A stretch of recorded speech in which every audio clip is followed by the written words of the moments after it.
Buenos días.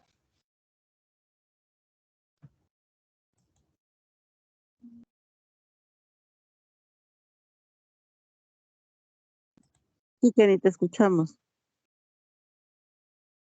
Perfecto. Entonces, bueno, entraremos en materia de una vez. Vamos a buscar la presentación. Ustedes me dirán si logran visualizarla. Aquí la tenemos.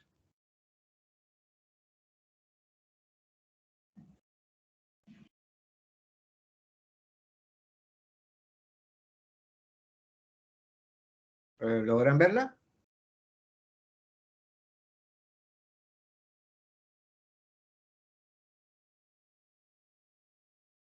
No, que ni todavía no se ve. Todavía no se ve. Déjame volver a hacer el proceso. Dejo de compartir.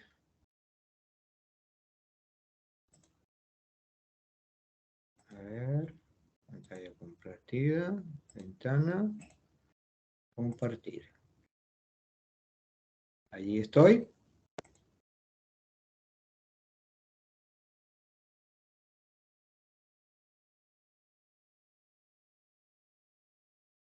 Listo, que ni se ve tu presentación.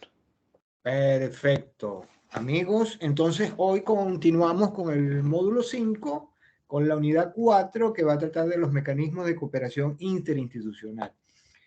El contenido va a ser cómo, desde el punto de vista de la parte local, que se ejerce lo que es el planeamiento urbano, el ordenamiento territorial, qué elementos tenemos nosotros para apoyarnos en esa coordinación de los niveles de gobierno y considerando el sector social y el sector privado para adelantar ese proceso de ordenamiento territorial y maximizar lo que son los instrumentos de gestión del suelo y, por supuesto, también los mecanismos de financiamiento urbano. Y recordamos que tenemos este esquema que venimos trayendo desde el principio, donde ese proceso se va realizando y ya tenemos determinados unos instrumentos de gestión del suelo y unos mecanismos de financiamiento urbano. Entonces, cómo estos mecanismos de cooperación internacional van a permitirnos potenciar estos dos elementos que hemos conversado acá. Y nuestros objetivos van a ser precisamente conocer eso, manejarlos y establecerlos para el sector gubernamental y el sector privado. En el sector gubernamental vamos a trabajar y tenemos, de acuerdo a lo que es la parte que tiene que ver con la legislación mexicana, los convenios administrativos, los organismos auxiliares en materia de desarrollo urbano y las zonas metropolitanas. Para el sector privado manejaremos las asociaciones públicas privadas que ya la vimos en un módulo pasado y aquí haremos un repaso bastante rápido de lo que se dio en esa unidad y trabajaremos con el sector social en particular por la importancia que tiene en México lo que son las tierras ejidales y por supuesto también lo que tiene que ver con la participación comunitaria, que ayer Saúl, si mal no recuerdo, en el grupo colocó un manual muy bueno que nos da la idea de cómo este proceso se adelanta y siempre pendiente, siempre proactivo. Saúl, gracias por esos documentos que enviaste para trabajar lo que es la participación comunitaria. Entonces vamos con los convenios de coordinación. Básicamente son acuerdos que se establecen para crear, extinguir o transferir o modificar derechos entre las instituciones. Particularmente lo que nos interesa a nosotros es lo que tiene que ver con el desarrollo urbano. Y lo que buscan estos elementos es coordinar esa acción entre los distintos niveles de gobierno, federal o nacional, estatal y local. Y básicamente, como les digo, es trabajar en la parte que tiene que ver con el ordenamiento territorial que implica el desarrollo urbano. En este caso, la ley establece la Ley General de Asentamientos Humanos, de Ordenamiento Territorial y Desarrollo Urbano, en el caso de México, establece que el desarrollo urbano o su ordenamiento va a ser es competencia concurrente de las entidades federativas, municipios y las demarcaciones territoriales en las competencias que le establece la Constitución, así a través de manejar esos mecanismos de concertación y coordinación. Simplemente es un principio que establecemos de que, bueno, los 3 niveles de gobierno tienen que alinearse para trabajar en ese sentido, para trabajar el desarrollo urbano y lograr el ordenamiento territorial, lograr el objetivo final, que es maximizar el uso del espacio. Sin embargo, esto tiene unos elementos claves. O sea, cuando se establecen estos convenios, tiene que haber lo que tiene que llamarse la colaboración interinstitucional. Es decir, yo tengo que tener claro entre los distintos actores de gobierno en sus diferentes niveles qué voy a trabajar y con qué objetivo lo voy a trabajar. Sea que me están, en alguno de los casos, como ejemplo, me están transfiriendo una competencia federal al local, o la parte local está haciendo una cesión de sus competencias a un ente estatal o un ente federal. Hay que establecer bien claro qué se pasa, cómo es el problema, cómo es el proceso y cómo es el objetivo. Inclusive también lo que tiene que ver, y muy importante, con la parte de recursos, porque esto tiene que ver con los mecanismos que financian el desarrollo urbano.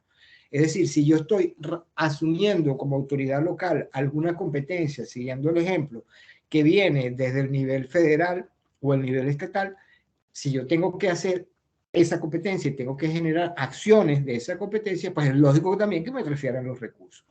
Entonces es muy fácil establecer competencias sin recursos que implican problemas en cuanto esas competencias se ejercen. Y nunca olvidar que estas, y siguiendo el ejemplo, que estas competencias que van de un lado hacia otro con recursos asociados para lograr sus objetivos, tienen que tener como beneficiario la comunidad. Es decir, tanto en lo que tiene que ver con el ordenamiento territorial para actualizar, por ejemplo, lo que son los instrumentos de ordenación urbana vigentes, o lo que puede ser el desarrollo de proyectos o acciones que generen impactos en el desarrollo urbano, que busquen siempre el beneficio de la comunidad. También tenemos, a nivel de estos mecanismos de cooperación, los organismos auxiliares en materia de desarrollo urbano. Y aquí son elementos que cuentan las entidades para su asesoría y consulta, y en materia de ordenamiento territorial y en el desarrollo urbano de los centros de población y vivienda. En el caso, por ejemplo, de las zonas metropolitanas, allí ellos establecen algunos organismos o algunas entidades para apoyar su desarrollo. Podemos ver aquí que en el artículo 14 y 19 de la Ley General de Asentamientos Urbanos disponen la creación y disponen el objetivo. Tenemos ejemplos como del nivel nacional y estatal, los que aquí exponemos, y a nivel municipal lo que serían las comisiones metropolitanas y de conurbaciones y los consejos municipales de desarrollo urbano y vivienda. El hecho es que a través de estos organismos de asesoría y apoyo para ejercer el desarrollo urbano, también se pueden trabajar lo que son los instrumentos de gestión y lo que son mecanismos de financiamiento urbano. Es decir, estos organismos pueden manejar y pueden socializar esos instrumentos de gestión, esos mecanismos de desarrollo urbano, y pueden ser instancias que recaben financiamiento para el desarrollo del desarrollo urbano. Por eso su importancia, aparte de que apoyan el funcionamiento, pueden ser instancias que integren recursos que apoyen el desarrollo urbano. Aquí tenemos como ejemplo, a nivel del Estado, las comisiones de desarrollo urbano, la comisión de preservación del patrimonio y las comisiones de conurbación. Y a niveles municipales, lo que habíamos hablado de las comisiones municipales de desarrollo urbano, las asociaciones o consejos ciudadanos y los institutos metropolitanos de planeación.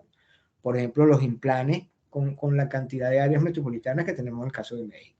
Haciendo siempre el paralelismo y viéndolo en el contexto latinoamericano, la idea de este punto es ver que existen principios de colaboración entre los diferentes niveles de gobierno y que existen organismos que pueden apoyar el desarrollo de esa competencia a nivel local, que es el ordenamiento territorial y desarrollo urbano, y que a su vez permiten socializar lo que son los instrumentos de gestión y los mecanismos de financiamiento, y pueden abordar y ser espacios donde se pueda generarse financiamiento al desarrollo urbano.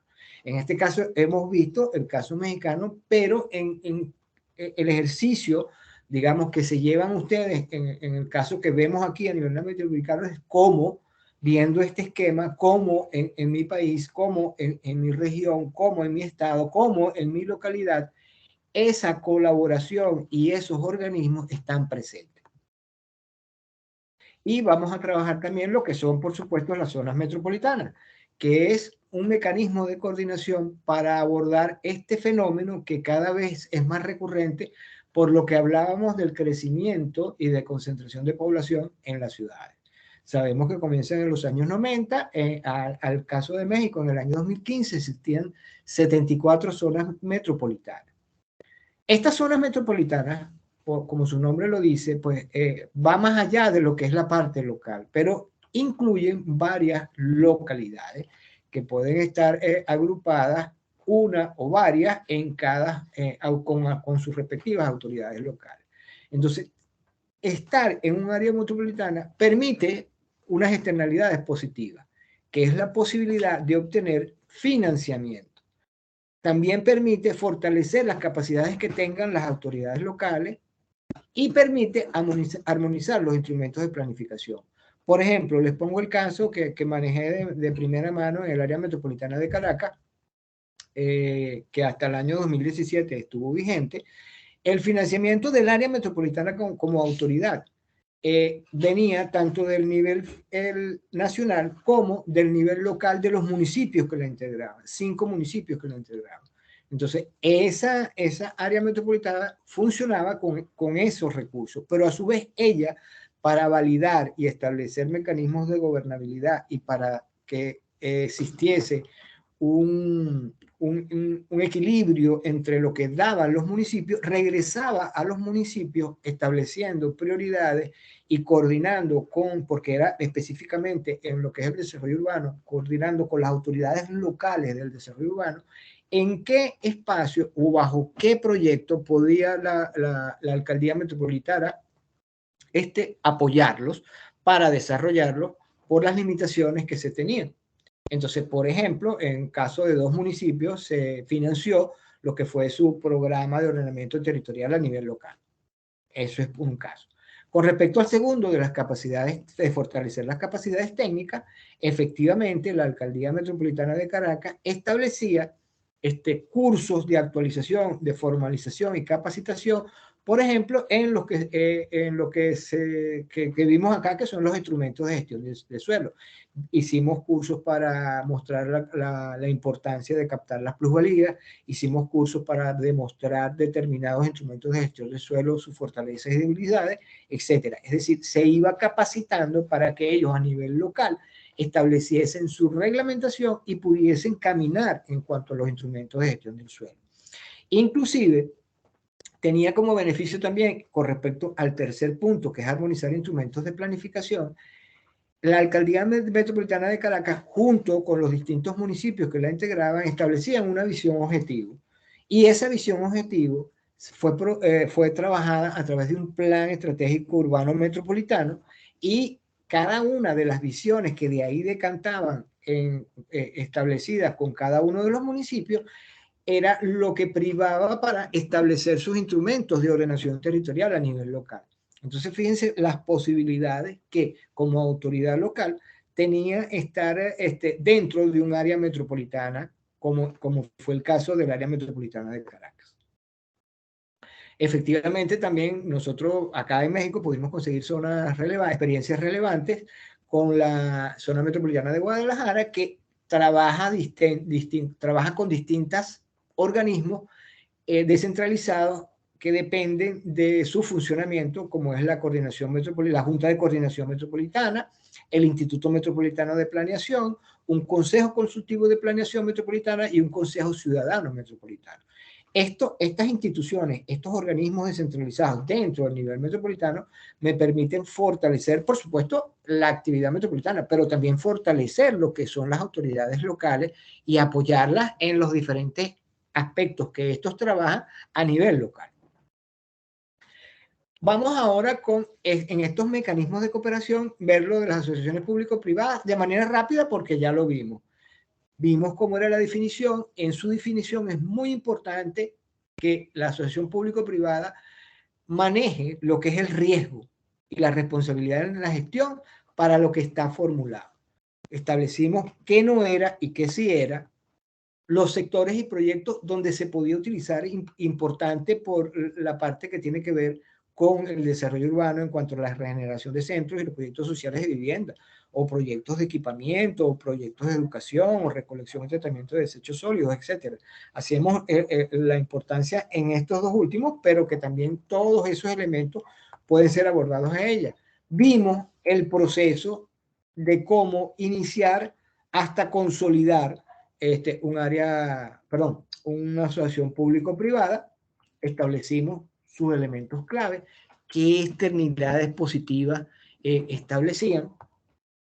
Vimos cómo fue la situación en el país y vimos un par de experiencias relevantes, una que trabaja en Argentina, en la provincia de Santa Fe, con el borde costero del río Paraná, y vimos una en México con el caso de Tlajomulco, el centro administrativo que se desarrolló. Lo importante de estos elementos y la asociación público-privada es que se piensan determinados proyectos en función de estas herramientas. Es decir, yo tengo un menú de herramientas, tengo un menú de instrumentos de gestión, tengo un menú de mecanismos de financiamiento, tengo unas alternativas para poderme buscar la cooperación. Entonces, en función de lo que yo tengo que hacer, voy escogiendo uno u otro y lo pienso desde allí. Es muy importante ese desarrollo para que al final se pueda potenciar los beneficios y disminuir lo que son las debilidades. Aquí vimos cómo en el centro administrativo de Tlajomulco teníamos la parte que tiene que ver con la matriz de riesgo, quién asumió qué en cada uno de los casos, tanto en la operación de mantenimiento como en la parte financiera. Y vimos unos elementos básicos, ya esto lo van a tener en la presentación, de qué fue lo que consiguió, cuál fue el presupuesto, cómo se llegó, el tiempo previsto, etcétera, etcétera, todo lo que tuvimos en esa parte.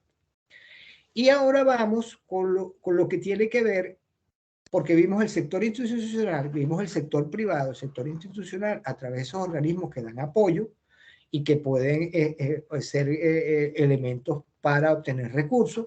Vimos cómo con el sector privado, las asociaciones público-privadas nos permiten abordar determinados elementos, y ahora vamos a ver con el sector social un caso particular que tiene México por la importancia para el desarrollo urbano que tienen las tierras ejidales. Sabemos que las tierras ejidales son, digamos, tienen una importancia en cuanto a la cantidad para el desarrollo que en México no se puede negar. Entonces, el manejar de cómo puedo yo trabajar esa consideración para el desarrollo urbano es muy importante. Puede ser que este caso sea muy particular en función de la parte latinoamericana, pero nos da elementos para saber, bueno, cómo puedo mover yo la tierra o si tengo algún elemento de consideración en mi país, en mi región, en mi localidad, que permita acercarme a lo que puede ser el manejo de estos elementos. En el caso de las tierras ejidales, existen regulaciones para el régimen agrario. Y la ley establece que para incorporar esas tierras, tienen que tener un programa de desarrollo urbano, tienen que cumplir con la definición de área urbanizable, es decir, que son áreas que se necesitan para el crecimiento de los centros poblados, y tienen que manejar esquemas financieros para el aprovechamiento y la dotación de infraestructura, equipamientos, así como para la construcción de viviendas. Esos son los requisitos si yo voy a incorporar esas tierras al desarrollo urbano. Entonces, pero las tierras ejidales tienen varias consideraciones. Hay tierras para asentamientos urbanos, hay tierras parceladas y tierras de uso común.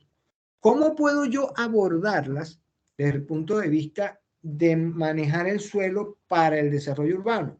Uno de los elementos es la expropiación concertada, es decir, concerto, llego a un consenso, establezco negociaciones con el ejido para, con alguna de estas categorías, poder entonces expropiar, pasar al sector privado y establecer determinados objetivos. Ese es uno de los elementos. Para las tierras de asentamientos humanos, que son generalmente las que ya están ocupadas, se utiliza el proceso de titulación de solares urbanos, que eso puede dar posteriormente la posibilidad de que ellos se agrupen y puedan formar un fideicomiso y desarrollar un proyecto. Pero básicamente son tierras que ya están ocupadas, tierras que están generando asentamientos por lo general no controlados, que implican unas demandas en la parte urbana que hay que darle respuesta. Entonces, uno de los elementos para empezar a dar respuesta es la titulación. Ese es por un lado. Por otro lado, en el otro lado, que son las tierras de uso común, es decir, tierras que el ejido puede dedicar a la constitución de inmobiliarias ejidales, es decir, salen al mercado a través de un proyecto, tienen que cumplir un procedimiento, pero cuentan con un proyecto para incorporarse al desarrollo urbano. ¿Okay? Pero el ejido todavía tiene la propiedad, pero pasa a ser elegido un elemento para la propiedad privada fuera de lo que es la categoría ejidal. Y en el caso de las tierras parceladas, aquí vamos a que son tierras que solicitan los que integran el ejido y piden el dominio pleno, es decir, salir del ejido para entrar en la propiedad privada y ellos dominar, mejor dicho, manejar las tierras que se les sean asignadas. En los dos casos, en las tierras parceladas y en las tierras de uso común, se desincorpora del régimen ejidal, están en propiedad privada, y estas dos categorías, las tierras parceladas y las tierras de uso común, son las que pueden ser catalogadas como de reserva para el área urbanizable, para el crecimiento urbano. Sobre todo la que tiene que ver como tierras parceladas, porque, digamos, la de tierra de uso común sale a través de un proyecto inmobiliario, un proyecto que implica el desarrollo urbano en sí de ese paquete de tierra. Entonces, vemos cómo las incorporamos. Bueno, las parcelas, la opción de dominio pleno, la aportación de tierras de uso común en sociedades anónimas, y en ambos casos las tierras quedan desincorporadas al régimen legal, del régimen ejidal. Es decir, pasan a la propiedad privada, es decir, se pueden transar, comprar, vender, etcétera, etcétera. Y aquí hago un pequeño paréntesis para que podamos conversar de lo que hemos visto hasta ahora. Me voy a ir a la sala y ver qué tenemos de los comentarios que han podido hacer nuestros amigos. A ver.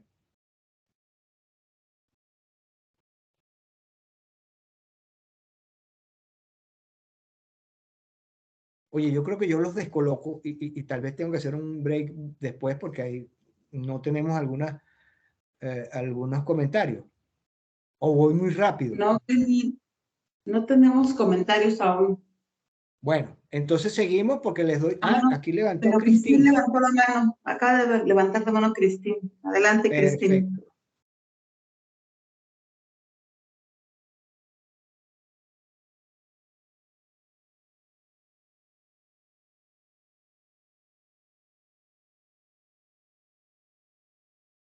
Vamos a darle unos minuticos a Cristín. ¿Está? Ah, no tiene micrófono. Ok, Cristín, pero ¿pudieras escribir? Francisco, ¿se lo puedes activar, por favor? Ah, ¿será que está silenciada, Cristín? Ya está. Listo, gracias, Francisco.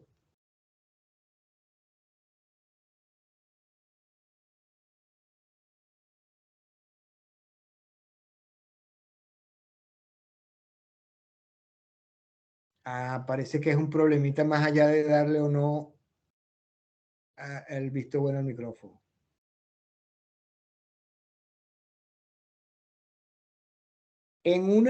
Saúl, en una app puede intervenir la cooperación. Dame más coordenadas, Saúl. Dice que no se puede habilitar el micrófono.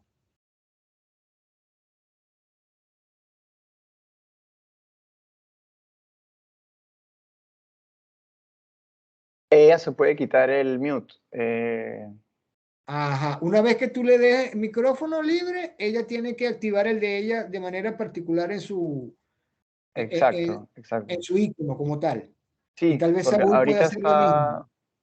Sí, ahorita está predeterminado que todos los que entran en mute porque la clase pasada estaban entrando y se escuchaba bulla. Sí. A ver.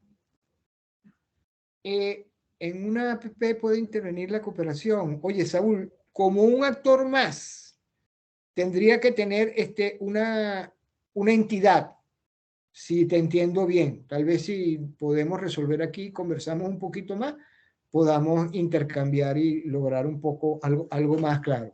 En relación a los asentamientos irregulares, es importante la negociación con los ejidatarios. Perfecto. Perfecto, sí, en relación, sí, sí. Siempre con el ejido vamos a entrar en negociaciones y vamos a entrar en conversaciones porque es la mejor manera de llegar a buen puerto con los diferentes instrumentos que tenemos. Exacto, ya que son uno de los actores importantes. Ellos han detenido mucha de la regularización aquí. Exacto. Por eso te digo que inclusive la expropiación no es una expropiación, ¿cómo decirlo? O sea, que se hace, por ejemplo, como por lo general ejerce, que el gobierno unilateral establece, yo expropio aquí estos terrenos que me hacen falta para X o y salgo, y lo que puede haber, digamos, que se puede conversar es el justiprecio, que bueno, yo pongo un evaluador, tú pones el otro, yo no estoy de acuerdo, exacto. Pero en este caso, con la parte del ejido, entramos inclusive a negociar, oye, mire, se requiere este espacio, no, pero es que este espacio no, es más acá, es más allá, bueno, eso se trabaja. Ya tengo micrófono, no tenía. Cristín, muy buenos días. Oye, Buenos gusto días. Escucharte. Gracias. Sí, justamente esa es una parte muy importante, porque nosotros aquí se ha estado negociando y hablando con ejidatarios. Tenemos un importante problema con asentamientos irregulares, pero hay que tomar en cuenta cuando haces esos instrumentos que también hay pues mucha mafia con los mismos ejidatarios. Entonces es cómo negocias y cómo arreglas, cómo te sientas en esas mesas para poder entender la problemática que existe y cómo saber con qué actores dentro de esos ejidatarios negociar que no te vayan a bloquear a otros que a lo mejor sí quieren pasar por el proceso de urbanización, el proceso de regularización, y vas pues fragmentando y a lo mejor regularizando. Aquí se ha empezado a dar titulaciones en algunas zonas que son menos complicadas, donde sí se ha podido hablar con ellos, y hay otras que tienen mucha carga política en cuanto a cómo trabajan los mismos ejidatarios. Entonces, esas como que se está buscando otros esquemas, otras maneras de poder hacer algo con eso. Perfecto, Cristín. Fíjate que es muy importante lo que tú decías, ¿no? Tenemos que comernos el elefante por pedacitos. Y tenemos que ir a donde podemos obtener victorias tempranas, dejarlo más complicado para después, bueno, lógicamente dependiendo de las prioridades y las situaciones y circunstancias que tengan esos espacios complicados. Pero también, digamos, recogiendo un poco de lo que conversaba con el doctor Antonio Azuela, que tiene mucha experiencia en este tratamiento, también hay que, digamos, de este lado, los técnicos desde el punto de vista local van a estar representando la autoridad. Y aunque sean procesos, mejor dicho, de negociación, siempre debemos estar con el apoyo de la legalidad y de la legalidad y, ¿cómo decírtelo? Sí, de la legalidad. Es decir, porque como tú bien lo señalabas, existen muchos manejos políticos, existen muchas presiones, existen actores, existen algunos que muestran terrenos que posiblemente no son, títulos y demás. Por eso es que muchas veces el proceso pasa primero por conocernos, después de cantar y después establecer las propuestas. Tenemos que nunca dejar de ser autoridad. Y la autoridad tiene un poder que se ejerce. Efectivamente, no se ejerce de manera arbitraria, pero se ejerce.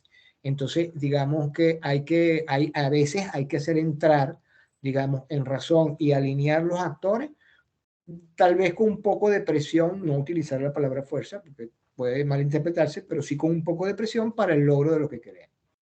Una pregunta más. ¿Cómo en este proceso evitas, porque muchos de los asentamientos irregulares, muchos se han dado por cuestiones de invasiones? ¿Cómo evitas que en tu proceso de regularización de unas tierras no estés fomentando en otro lado esas invasiones para que se generen presiones políticas o presiones por parte de las personas para que se regularicen a fuerza otras tierras, y entonces se vuelve como un cuento de nunca acabar.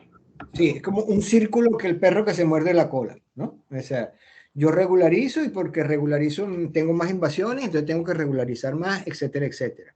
En ese sentido, por supuesto, tenemos que buscar trabajar de manera anticipada y eso es algo muy, muy difícil en la autoridad, en el ámbito local. Eso sería lo que pudiéramos tratar.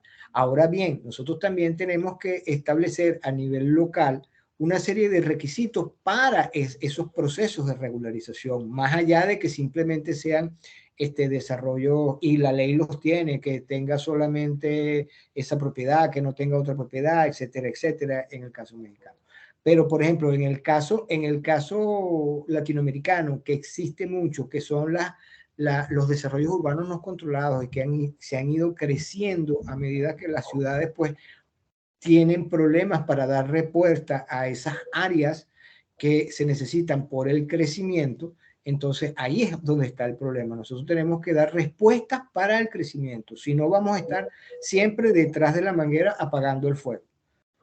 Hay que buscar, no es fácil. En algunos casos bajo este término, por ejemplo, te puedo poner el caso de Venezuela, que se estableció una ley para poder titularizar esos asentamientos urbanos ocupados. Y se empezaban por aquellos terrenos que eran propiedad del Estado, sea nacional, estatal o municipal. Por allí se empezaba. ¿Por qué? Porque así de alguna manera tú buscabas desincentivar la ocupación de terrenos privados. Entonces, ya por ahí, ese tipo de elementos con ciertas vueltas de tuerca muy sencillas hacen que tú puedas inducir conducta, pero no es un proceso fácil, no es un proceso nada fácil. Regularizar los asentamientos urbanos, en el caso latinoamericano, donde, por ejemplo, te puedo decir que Caracas, casi el 50% del área urbana ocupada son desarrollos urbanos no controlados, pues tú me dirás, no es algo que podamos abordar de una manera fácil, es algo complicado, pero podemos ir haciéndolo por las partes menos complicadas y poder entonces de esa manera induciendo conducta. Exacto, Marta dice aquí algo, siempre y cuando se cumpla con requisitos tales como contar con los servicios básicos. Sí, eso fue una de las partes que por lo menos en el caso venezolano, para regularizar tenían, como lo decía bien aquí la ley, tenía que haber un plan de habilitación física y ese plan de habilitación física contar con uno de esos, como parte con estos elementos de los servicios. Es decir, que yo para regularizar un asentamiento urbano, en el caso venezolano, debía contar con un plan de ordenamiento territorial aprobado por las personas que estaban allí, establecido, sancionado, aprobado a nivel local, ojo, y con los recursos asociados a lo que tenían que ver con las acciones para consolidar esos espacios. No sé si me perdí ahí. Aquí tengo, ¿qué mecanismos aplicarse para evitar el asentamiento en áreas generales no propiedad para uso urbano? Creo que ya me dirigí con un poquito aquí. Al final del ejercicio, se podría decir que es compleja la realización de pedidos para asentamientos urbanos irregulares, aun cuando existe una ley en Colombia que luego de 10 años de estar asentado se legaliza la sierra. Sí, efectivamente siempre el proceso de titularización de asentamientos urbanos no controlados es un proceso complicado. Inclusive porque muchas veces se manejan, por ejemplo, hay experiencias que buscaban, como ya les decía, primero regularizar lo que era propiedad del Estado a nivel nacional, estatal, municipal, pero se han dado casos en espacios, por ejemplo, de África, donde asentamientos urbanos no controlados sobre espacios privados, se llega a un acuerdo con el reajuste de tierras, ¿verdad? Para decir, bueno, yo diseño nuevamente, establezco una mejor ocupación del espacio y puedo darle a las personas que están ocupando este espacio para que allí ejerzan su actividad residencial y puedo liberar un espacio que en contrapartida se lo entrego al propietario original donde él puede desarrollar algún tipo de actividad. Eso también ha llevado a poder legalizar lo que es la titularización en asentamientos urbanos no controlados sobre terrenos privados.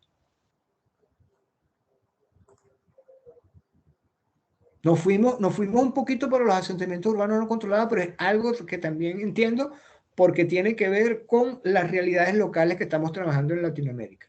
Es muy importante y el ejercicio sería, fíjense que ya ustedes el ejercicio lo están haciendo aquí, están sacando elementos que dicen, ah, yo tengo esta ley acá, aquí podemos hacer esto, debemos considerar esto. Esa es la idea. La idea de por lo menos de esta parte que vamos trabajando, que aquí tenemos que ver es el financiamiento urbano y los mecanismos que pueden aportar recursos para proyectos. Bueno, ¿cómo aportamos los recursos para esos proyectos? Un recurso que necesitamos para proyectos es movilizar tierra. Y cuando tenemos tierra que está ocupada de una manera, tenemos que considerarla para ver cómo la trabajamos en función de los objetivos que nos trazamos. Uno de los objetivos cuando vemos asentamientos urbanos no controlados es regularizarlos y ordenarlos y reconocerlos dentro del punto de vista de lo que es la ciudad y el derecho de la ciudad y darles entonces la consideración digna que ellos deben de tener para que allí puedan desarrollarse las personas que allí residen, el potencial humano, como dice mucha gente, la ciudad es el espacio donde el ser humano puede potencialmente desarrollarse, tiene la potencialidad, efectivamente hay que aprovechar las oportunidades. Marta, Yolanda, muchas gracias, Kenny. No, a ustedes que nos permiten a nosotros conversar y compartir y trabajar un poquito de estas ideas que muchos las tienen, las tienen, tal vez de repente se hacen evidentes cuando las conversamos, pero estamos todos en el mismo barco, como que dice, y remando hacia el mismo objetivo, ciudades sustentables, ciudades basadas en la gente, ciudades que buscan el beneficio de la gente. En ese sentido estamos trabajando. Bueno, creo que conversamos un poquito, bien rico, y entonces podemos seguir un poco con la presentación. ¿Qué les parece? Bueno, me voy a ir de autócrata y digo que sí. Ok, voy a ir a la presentación.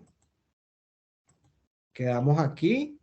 A ver, ¿pueden ver mi presentación?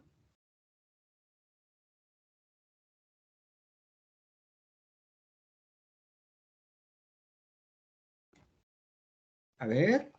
Kenny. ¿Sí? ¿Se ve? ¿Se ve, Mari? Sí, se ve. Perfecto, perfecto.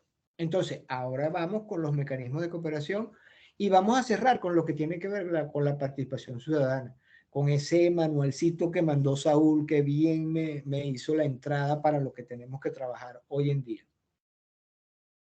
Tenemos varios tipos de participación y nosotros podemos ver la social, la que tiene que ver con aquellos elementos donde buscan apoyo para determinados elementos de un grupo que están asociados por un interés, por los gremios, ese tipo de elementos.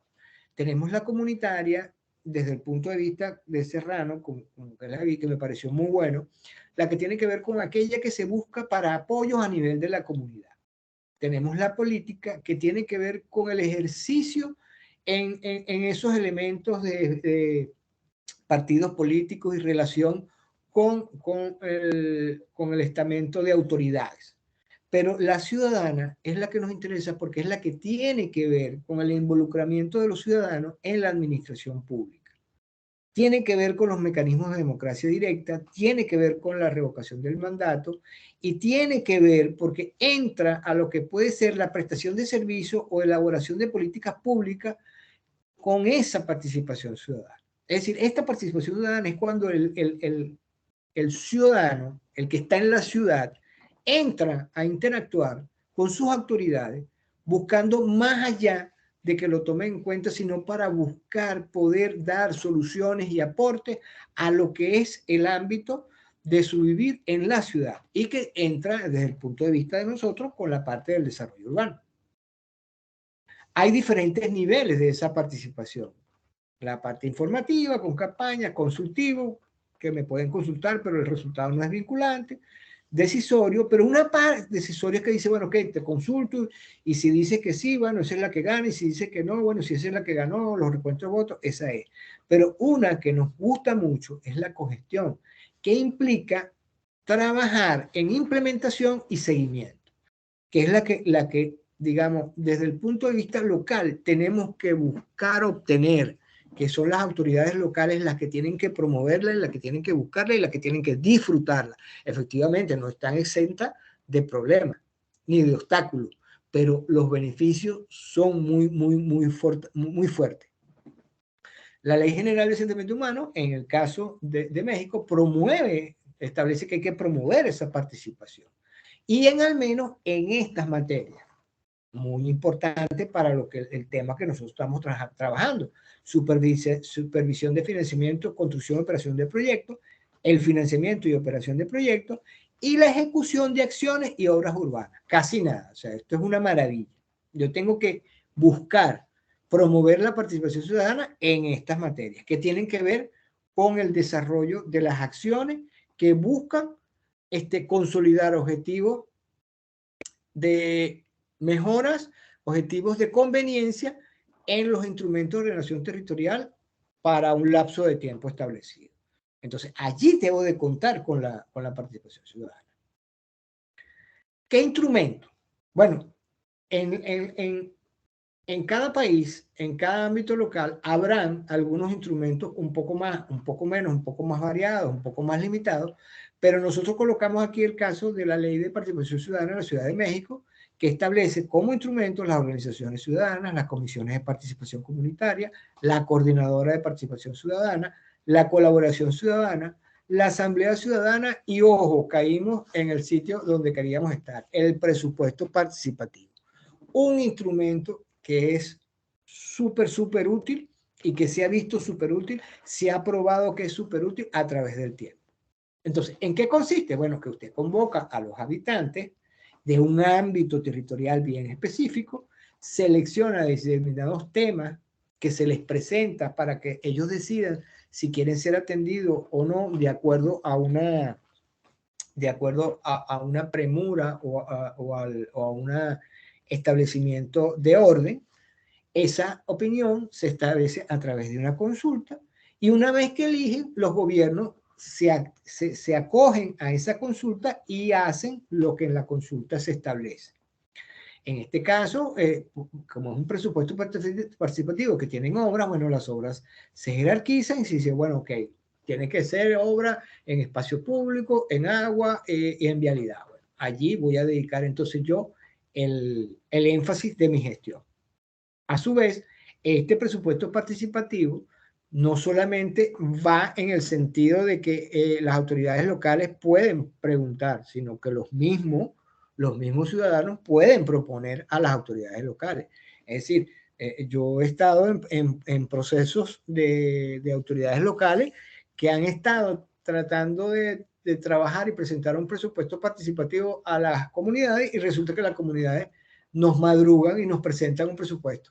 Dice, mira, nosotros queremos esto porque ya lo vimos y tal, y el trabajo de nosotros quedó de lado, tomamos ese trabajo y trabajamos de manera muy alineada, muy proactiva en ese sentido, digamos, siendo proactivo la comunidad y siendo reactivo el municipio, pero digamos, no tomemos tan bueno o malo ese proactivo o reactivo, porque el hecho es que el objetivo que se quería se logró, y un objetivo que se quería desde el punto de vista de la autoridad local.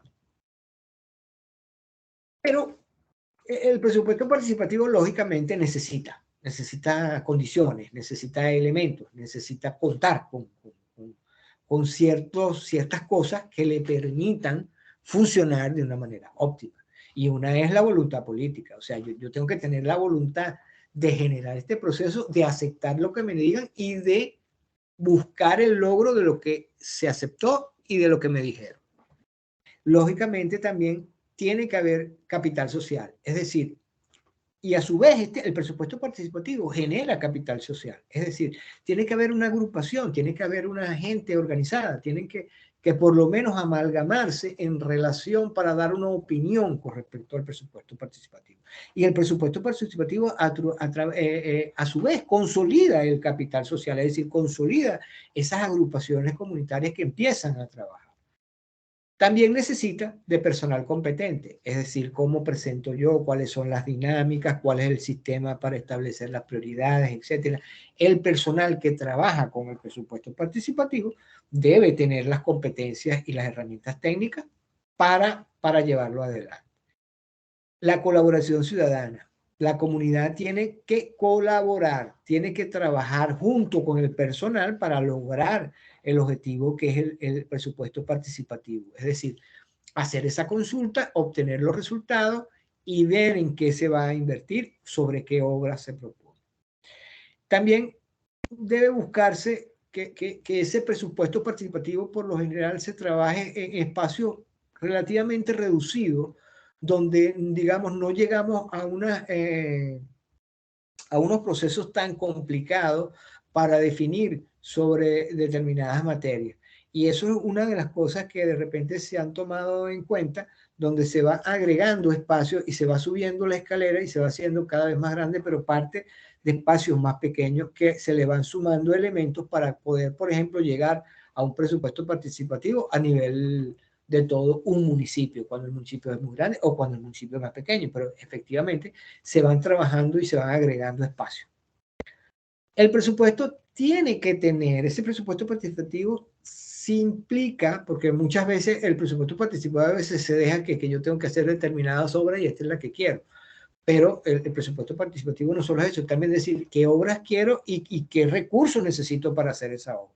Entonces, si se va a presentar un presupuesto participativo, ese presupuesto participativo debe contar con los recursos suficientes para que sea logrado, para que entonces no tengamos obstáculos de decepción en la participación comunitaria que después me hagan retroceder en ese proceso de generar capital social. También allí el presupuesto participativo debe contar con la plataforma legal, es decir, la normativa debe permitirme apalancar el proceso. No puedo estar generando elementos que entren a un proceso judicial de impugnación o no por esto, por aquello. No, tienen que haber unas condiciones legales que me apuntalen el presupuesto participativo. Y una de las últimas cosas, pero no menos importante que las otras, es que parte de una descentralización política, porque las personas en ejercicios de cargo que presentan un presupuesto participativo tienen que ser elegidas por esas personas que van a decidir el presupuesto participativo. Tiene que haber una correspondencia. No puede ser que este es el designado, no. Este señor que va a presentar el presupuesto participativo tiene un aliciente porque sabe quienes lo que lo van a decidir son personas que lo eligieron a él. Y él va a cobrar o a capitalizar lo positivo o lo negativo del proceso del presupuesto participativo. Entonces, muy importante ese elemento. Efectivamente, como les dije, tiene externalidades positivas, establece la corresponsabilidad. Ya no es solamente las autoridades locales que proponen hacer obras o no, ya entra a jugar la comunidad y a decir, oye, esto primero, esto después. Empiezo yo a ejercer mi actividad de ciudadano y de participación dentro del ámbito local en el desarrollo urbano.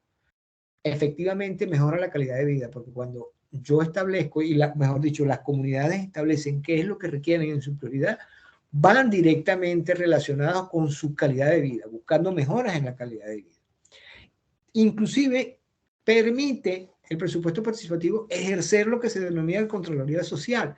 Es decir, esa comunidad, esas personas que integraron y decidieron sobre el presupuesto participativo donde determinada obra se iba a hacer en determinada prioridad con determinada cantidad de recursos, ellos van a empezar a averiguar se está haciendo, no está haciendo, va en tiempo, no está en tiempo, tengo el dinero suficiente, no, se lo cobraron en la primera evaluación, no, va a quedar, no, va a faltar, no, ellos van a establecer eso.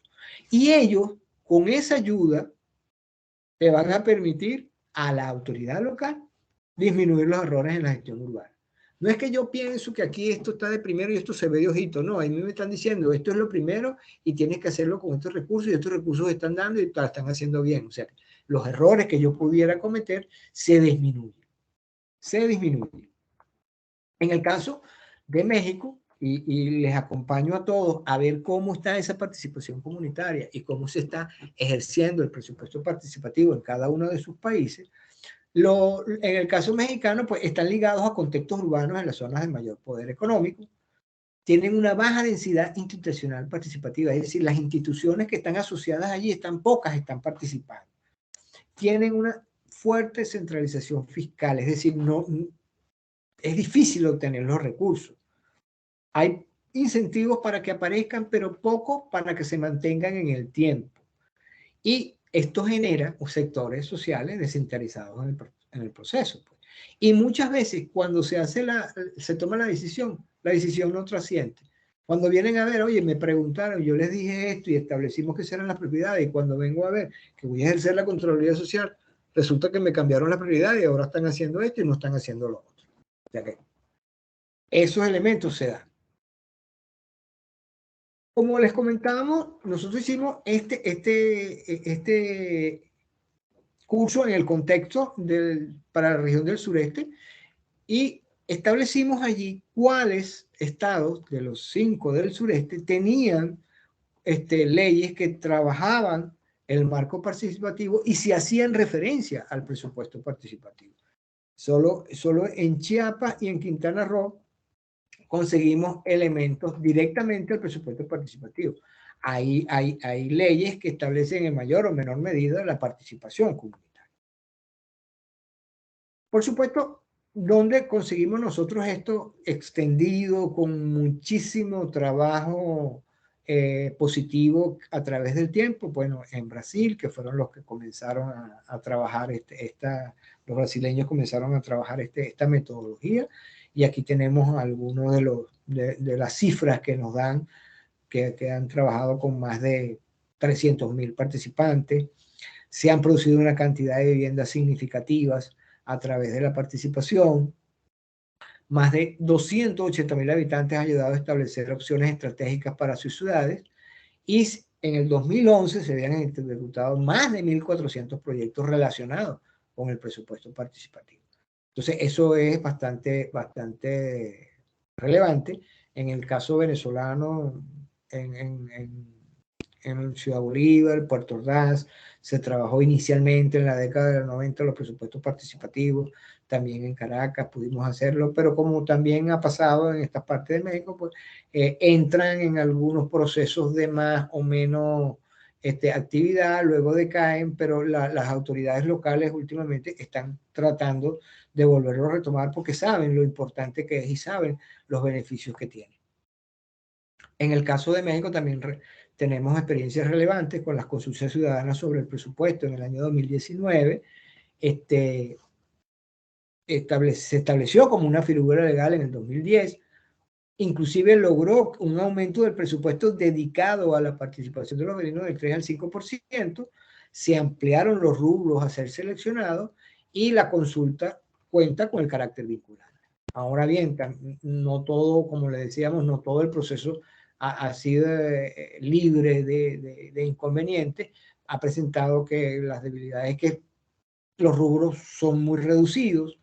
Hay una fiscalización limitada por parte del propio Estado en lo que tiene que ver con la rendición de cuentas. Hay un monto mínimo y consultas con un escaso interés ciudadano. No se ha podido despertar el interés en las ciudades para que acompañen estos procesos. Y la vigilancia ciudadana pues se ha visto disminuida en frente a la burocracia encargada de implementar los programas. Esa es la parte negativa de esta parte, la parte débil que se han trabajado hoy. Tenemos acá algunos videitos que les recomendamos, muy sencillos en cuanto al presupuesto participativo. En Montevideo, Uruguay, también el proceso a raíz de cumplir los 30 años. Y ahora vamos a trabajar acá. Aquí voy a hacer otra pequeña pausa antes de presentar un resumen a través del esquema y la tabla que generalmente estamos haciendo en estas unidades, de acuerdo a los temas tratados, cuáles son los elementos más relevantes. Entonces podemos compartir nuevamente un ratito.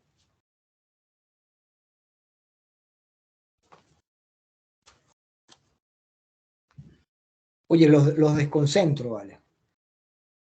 Los dejo, o están tomando muchas notas o están muy inmersos en la cuestión y no han tecleado nada todavía.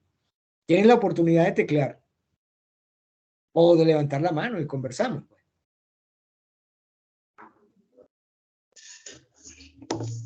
Hola, ¿qué tal? Buenos días.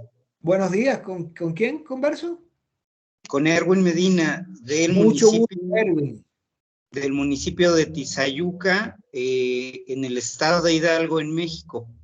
Muy buenos días a todos. Compartirles que en nuestro municipio estamos llevando a cabo un proceso de implementación de los 17 objetivos.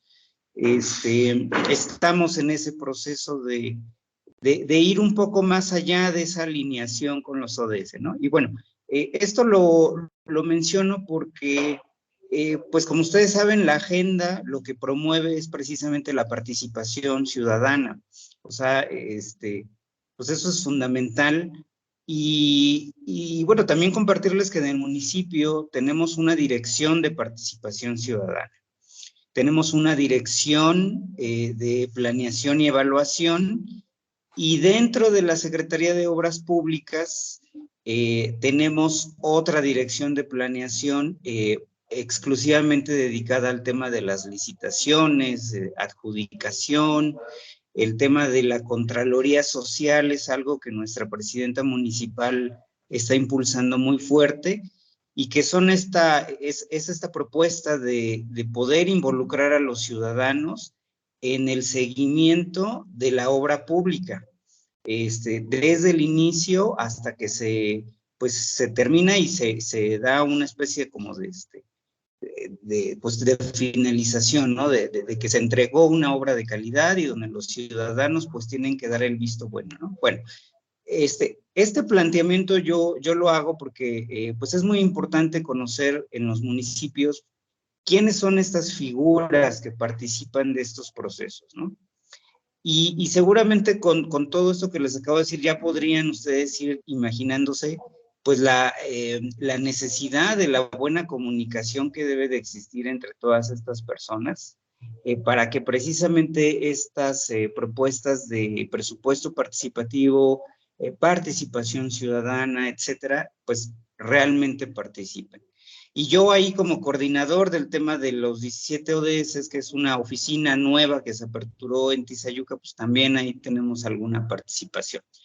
Ya para concluir mi comentario, efectivamente coincido. Yo creo que una de las cosas, uno de los retos de los gobiernos municipales que no tienen, digamos, al 100 sus capacidades institucionales, es que tenemos que capacitar también a los ciudadanos en todos estos temas. Y esos son procesos bien largos, necesarios, por supuesto, coincido, pero qué extenuantes y qué largos procesos son, ¿no?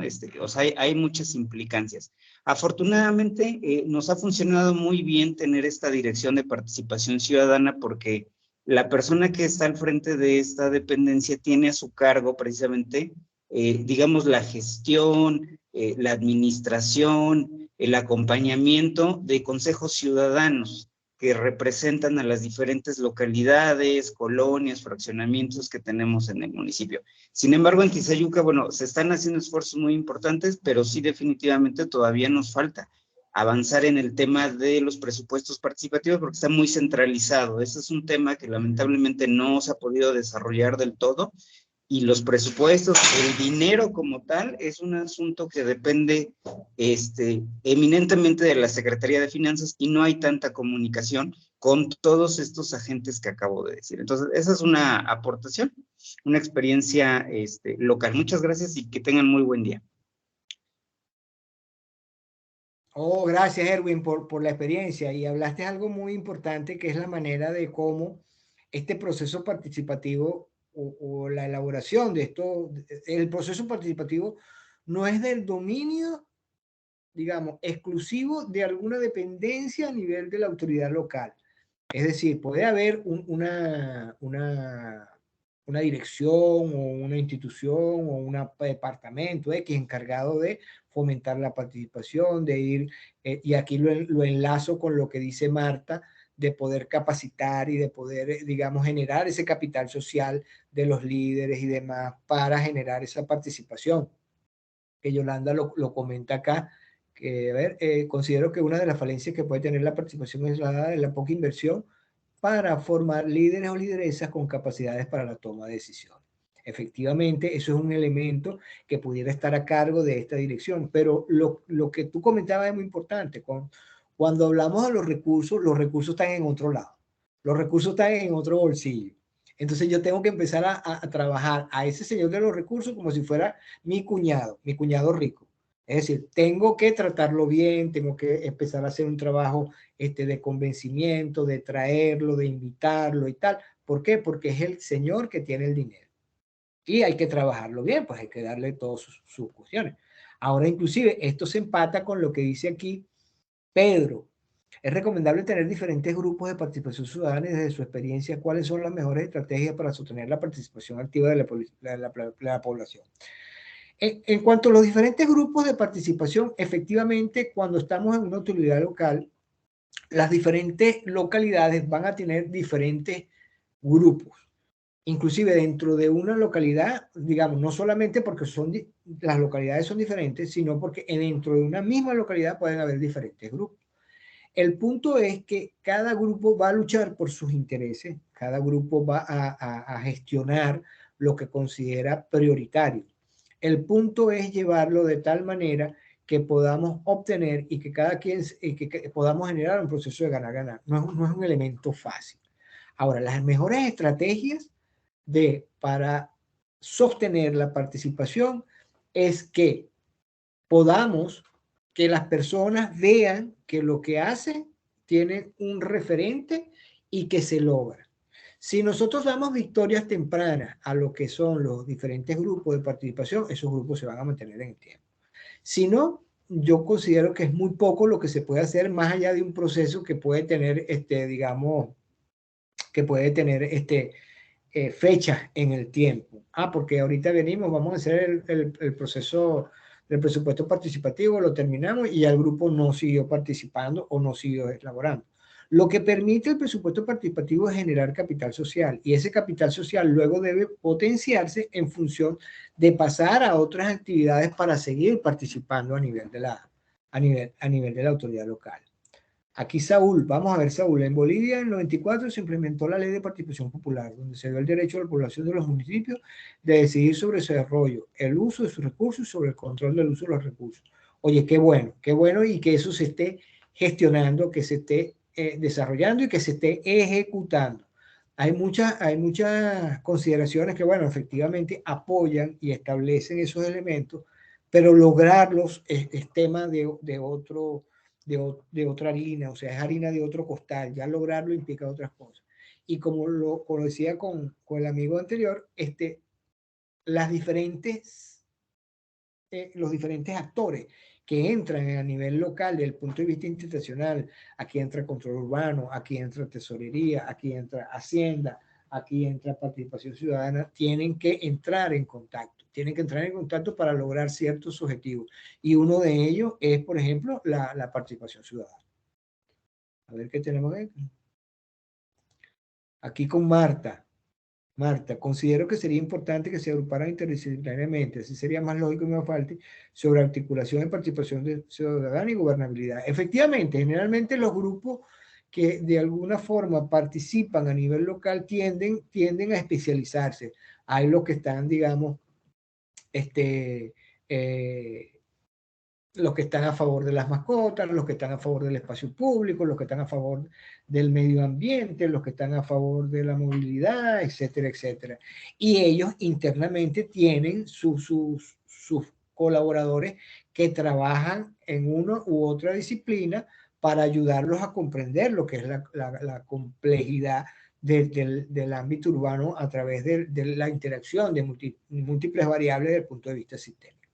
Entonces, pero es como decimos, o sea, desde el punto de vista local, ejerciendo determinadas herramientas, utilizando determinados mecanismos, yo puedo promocionar la participación comunitaria, puedo ir generando capital social, más allá de que efectivamente se necesite la consolidación de esos procesos y la capacitación de las personas y darle sustentabilidad en el tiempo a esos elementos.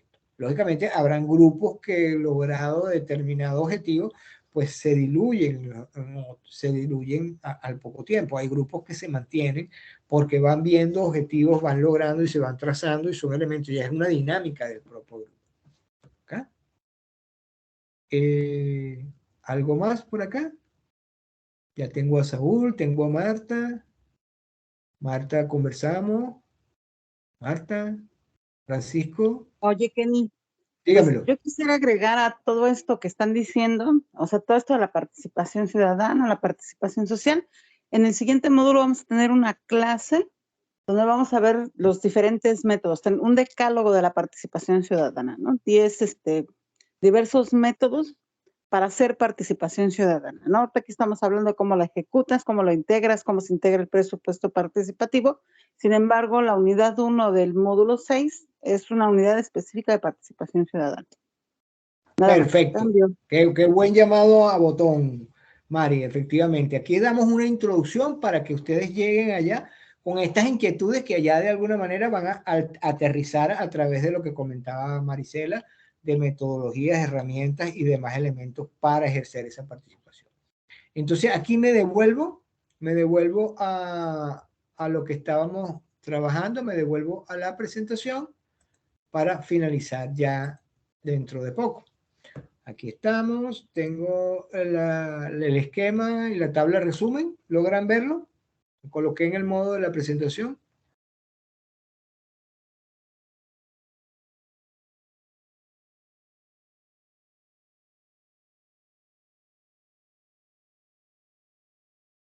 ¿Cómo que no? ¿Sí? No, que ni no se ve. Déjame volver a ver acá, aquí, acá, ventana, acá, estoy, compartir. Y lo coloco en modo de presentación. ¿Qué tal ahora?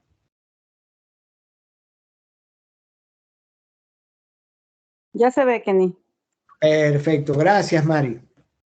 Entonces, si vemos este esquema que hemos ido trayendo de la unidad 1, cómo se va armando, ya tenemos entonces los instrumentos de gestión del suelo, tenemos mecanismos de financiamiento del desarrollo urbano y tenemos mecanismos de cooperación interinstitucional. Cómo esto se va armando desde el punto de vista de que comenzamos un proceso de formulación y actualización de un instrumento de ordenamiento territorial que va a definir una cartera de proyectos, que va a generar popularidad y cómo hacemos para manejarla en el marco de todo esto, de estas herramientas que hemos visto a través del tiempo. Aquí tenemos una pequeña tabla resumen con los mecanismos que vimos desde el punto de vista de cómo trabajamos a nivel institucional con los convenios administrativos y los organismos auxiliares en materia de desarrollo urbano, estableciendo la definición, el ámbito de aplicación, los puntos claves, la externalidad positiva y los requerimientos. Esto se va a repetir para las zonas metropolitanas, también para lo que son las asociaciones público-privadas. ¿Ok? Y con respecto también a la parte de la organización de las tierras ejidales y la participación comunitaria a través del presupuesto participativo. Entonces, al final, yo creo que ustedes mismos podrán darle esa respuesta a esta niña tan inquieta que establece esta interrogante. La idea es que todo lo que yo tenga a la mano que pueda serme de utilidad para trabajar y poder, digamos, potenciar esos instrumentos de gestión del suelo y mecanismos de financiamiento del desarrollo urbano, tengo que utilizarlo en mi país, en mi localidad, desde mi ámbito, para lograr lo que estamos buscando, que es la actualización, que es la formulación de elementos de ordenación territorial que tengan como objetivo final el mejorar la calidad de vida de las personas y ciudadanos que están en los centros urbanos. Hasta acá, muchas gracias. Vamos a volver a comentar otro ratito y ya me cuentan, ¿sí? Ahora estoy acá.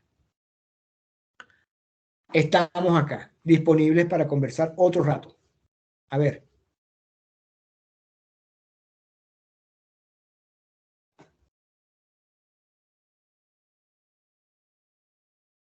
Vimos cómo se va armando ese rompecabezas de ese esquema que estamos trabajando, que dijimos, bueno, si formulamos unos instrumentos de ordenamiento territorial que podemos conseguir para llevarlos a cabo, manejando la plusvalía. Oye, tenemos los instrumentos de gestión, que vimos una clase completa con una serie de elementos. Oye, tenemos los mecanismos de financiamiento del desarrollo urbano, vimos otra clase, pero también cuando damos cuenta, oye, ¿cómo se relaciona esas autoridades locales con la parte institucional de los otros niveles de gobierno, con el sector social, con el sector privado? Tenemos estos mecanismos. Todavía nos faltan algunas cositas por ver para ir cerrando ese esquema, que ustedes lo tengan, que está formulado para el caso de México, pero que ustedes puedan visualizarlo, puedan írselo imaginando en cada uno de sus países y de sus ámbitos de actuación y de desarrollo profesional.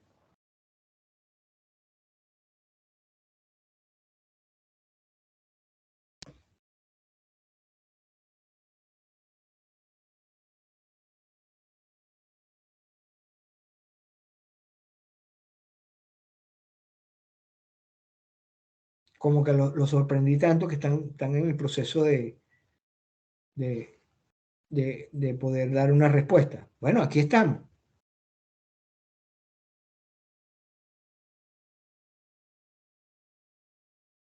Kenny, ya los dejaste sin palabras. Yo tengo ese efecto, dejo a la gente sin palabras. Lo dejo sin palabras y lo dejo sin teclas para escribir. Sí, bueno, o alguien que quiera compartir alguna experiencia que estén viviendo en su ciudad, país. Exactamente. Marta, Kenny, después de profundizar en el tema de financiamiento, ¿es posible no solamente se puede acceder al financiamiento? A ver, Marta, dame un poco más de coordenadas. Dice, es posible. Yo creo que eso es con la clase de mañana, ¿no? Financiamiento gubernamental. A ver, vamos a ver si Marta nos da un poquito más de coordenadas para poder hacer el Zoom.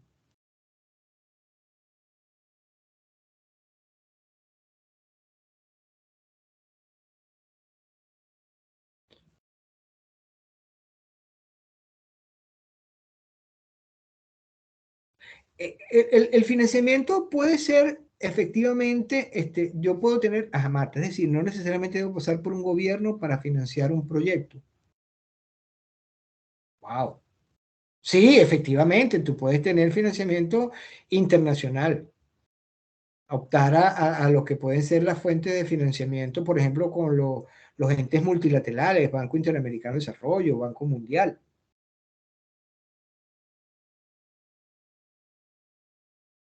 Efectivamente, pues. Pero el punto es que desde el punto de vista, como siendo un actor de gobierno, trabajando desde la parte local, poniéndonos en ese caso, ahí empiezo yo a ver que tengo una serie de alternativas para obtener financiamiento. Inclusive, no solamente con el hecho de aquellas participaciones que me dan por el hecho de venir, por ejemplo, en el caso de Venezuela, situado constitucional, que es lo que le da el gobierno a los municipios para que ejerzan, sino que lo que vamos a ver en la clase que viene, la posibilidad de ciertos programas de financiamiento que tiene el gobierno a nivel central, aparte en los cuales los municipios y las autoridades locales pueden participar. Los municipios tienen una capacidad de endeudamiento, lo que permite financiar proyectos al margen de los recursos estatales. Cierto, Saúl, cierto. Sí, efectivamente, en algunas, por ejemplo, en el caso venezolano no tiene capacidad de endeudamiento, pero en algunos países sé que la norma lo permite.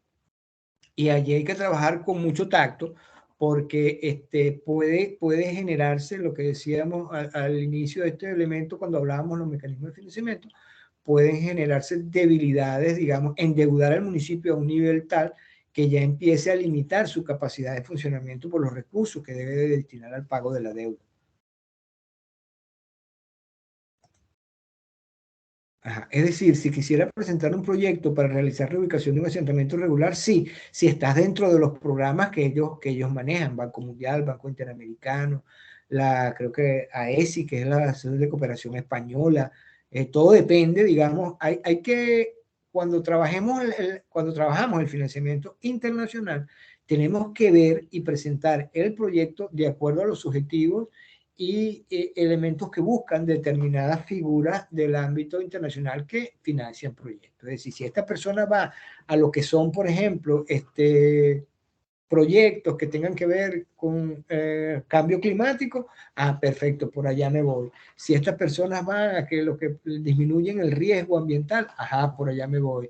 Si estas personas, por ejemplo, van a, por ejemplo, en el caso venezolano, en los años finales de los 80, principios de los 90, se dio un proceso de regularización de asentamientos urbanos no controlados por un préstamo que se recibió a nivel del Banco Mundial.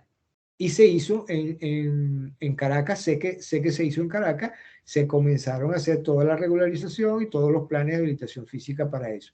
Es decir, ese proyecto, digamos, el interés que había de regularizar ese asentamiento entró. Ahora, para la reubicación de un proyecto, bueno, reubicación de un asentamiento urbano irregular, habría que buscar quién es el organismo más indicado o quién trabaja, digamos, a quién le interesa eso. En caso de un financiamiento multilateral, ¿quiénes son los intervinientes en el buen uso de los fondos? ¿Los municipios, la organización social beneficiada o un frente común? Por lo general, en mi experiencia, han sido los elementos gubernamentales. Es decir, cuando se obtiene un financiamiento, yo no he estado, en mi experiencia no ha sido a través de organizaciones sociales o a través de organizaciones privadas, que sé que las hay, que sé que han recibido, fondos para desarrollar determinadas actuaciones. En mi caso ha sido a través de fondos donde la autoridad local ha estado, inclusive hay veces que la autoridad local es el beneficiario, pero quien recibe el préstamo por las normas del país es el Estado a nivel nacional, y de allí decanta con una relación que se establece, inclusive a través de algún órgano asesor a nivel local, que tenga esa relación entre lo local y lo nacional para trabajar en ese caso. Xavier, ok. Marta, gracias, Kenny, siempre tan amable. No, aquí para ustedes en lo que se necesite, porque esta idea, como les digo siempre, aquí vamos a conversar, aquí vamos a fortalecer ideas, a darnos cuenta de lo que sabemos y a darnos cuenta de lo que no manejamos también para fortalecer ese conocimiento. Luis levantó la mano.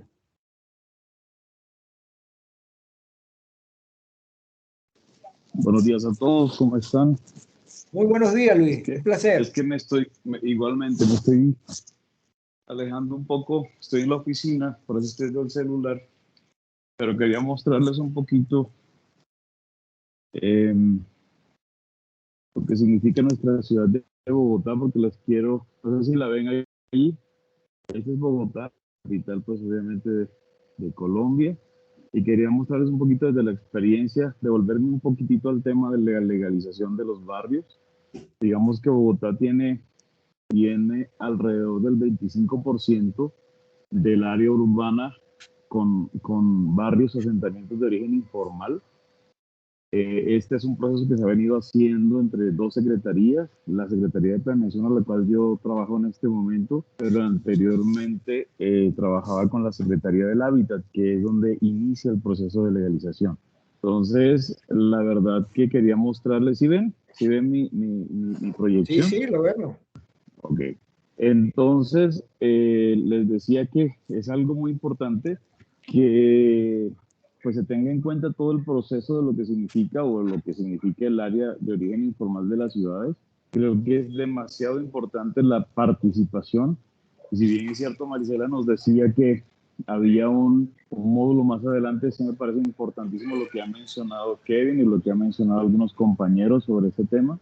La participación es fundamental y creo que no hay planeación sin participación, pero una participación más que informativa, que sea una participación decisoria y una participación donde también la comunidad pueda aportar, pueda hacer parte de en cada uno de los procesos de los proyectos, desde que inician hasta que se ejecutan y se entregan ya hechos o digamos finiquitados ante la comunidad. Me parece un tema muy importante. Quería saludarlos además y comentarles esta partecita. Un saludo para todos desde Bogotá, Colombia. Un abrazo. Gracias Luis. Mira, yo te voy a confesar algo que me sale de las vísceras. De verdad que yo envidio a los colombianos con todo lo que han adelantado. Tengo una Muchas cochina gracias. envidia, y tengo que decirlo, Luis, y de verdad que es así. Ustedes han hecho muchísimo en la parte, han trabajado mucho, han tenido mucha experiencia y han evaluado esa experiencia. Inclusive ahorita les cuento, por ejemplo, de que una vez estuve en un congreso con un amigo colombiano y yo envidioso pues de todo lo que habían hecho, y de paso viene y me dice, no, y lo estamos evaluando porque no hemos logrado todo. Yo digo, y de paso humilde. O sea, no me parece, pero bueno, es algo que de verdad debemos trabajar. Lo que tú dices, Luis, es muy cierto. Cada vez es más necesario por lo complicado que se está trabajando, por lo complicado que se está volviendo la dinámica urbana con la multiplicidad de los agentes y de lo que se quiere lograr y con las necesidades que tenemos. Es más necesario trabajar con la participación comunitaria. Por eso es que la participación, Así es. digamos, tiene que lograrse, es la que va a generar ese capital social. Y tú tienes que tener victorias para poder consolidar ese capital social y poder seguir construyendo. Nosotros que estamos ahora en estos procesos y que ya no venimos de hace un tiempo, sino tenemos el bacalao que cargamos de la decepción. Nosotros hemos participado en muchos procesos de participación que no han tenido Si le hace falta espacio, mire, ¿Aló? tiene otra mesa. Hay 2 mesas. Mira. Aquí. Está estrenando. Mire. Dígame.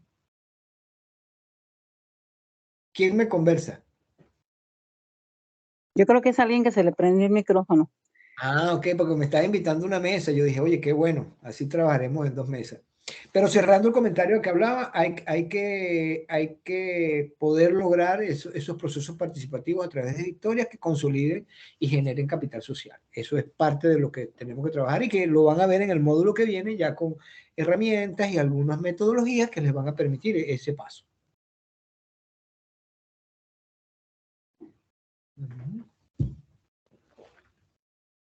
A ver, ¿alguien más que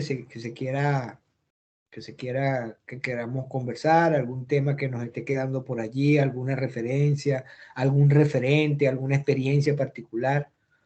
A mí me encanta esta parte porque es la parte que nos permite aprender entre todos los que estamos aquí, poder comentar casos, poder decir experiencias, poder hablar de eso.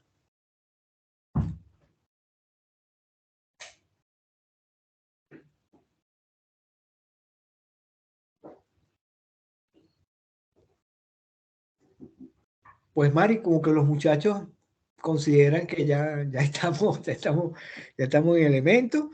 Llegamos, yo por mi parte tengo lista la presentación de hoy, ya nos quedaría entonces la semana que viene para lo que son la parte de los programas federales, Mari.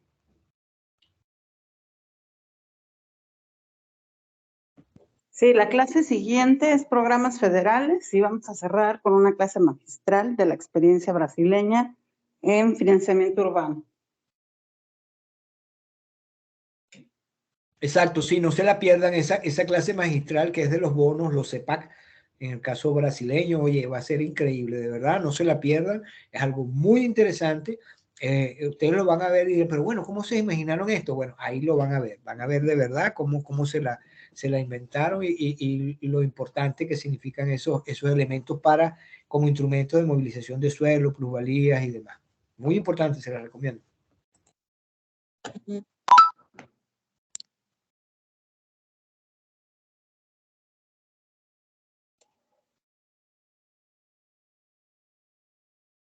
Oye, Verónica aquí nos decía, y no quiero dejar para no dejar a nadie en el tintero, dice, en Bolivia tenemos un paso importante como la participación popular. Queda pendiente trabajar la temática urbana. Eso es cierto. Muchas veces la participación se ha ido en algunos elementos, en algunas situaciones, y la parte urbana pues ha quedado un poco limitada, aunque siempre hay presión sobre esa parte para ejercer esos procesos de participación. Sí, está por aprobar la Política Nacional de Desarrollo Integral de Ciudades. Perfecto, Saúl. Tú siempre tan atento y con comentarios tan puntuales y muy convenientes con lo que estamos conversando.